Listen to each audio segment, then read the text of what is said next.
Il y a une personne qui m'a mis des coups de poing à la figure en me disant sale pédé plusieurs fois. En 2025, SOS Homophobie a recensé plus de 1700 cas d'agression ou de menaces en raison de l'orientation sexuelle. C'est 152 plus que l'année précédente.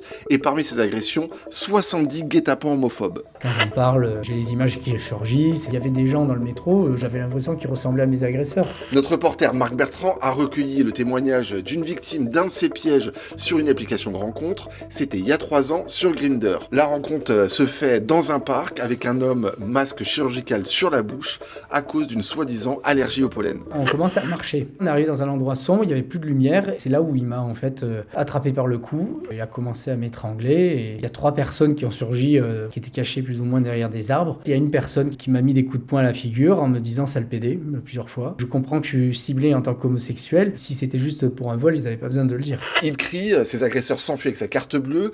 La police, qui n'arrive pas à les retrouver, se tourne alors vers le site de rencontre. Il y a un manque de volonté, en tout cas à l'époque de Grindr, de collaborer. Les chats sont anonymes. La personne n'a pas besoin de donner beaucoup d'informations pour se connecter à l'application. Donc c'était impossible de retrouver quelqu'un. Le 25 mars dernier, Tinder, Grindr, Bumble et Happn ont signé une charte avec le gouvernement autour de ces 3 priorités: prévenir, signaler et protéger. Les applis s'engagent aussi à conserver les données, y compris après la suppression des profils. Restent tous les autres sites de rencontres qui n'ont pas encore pris ces engagements.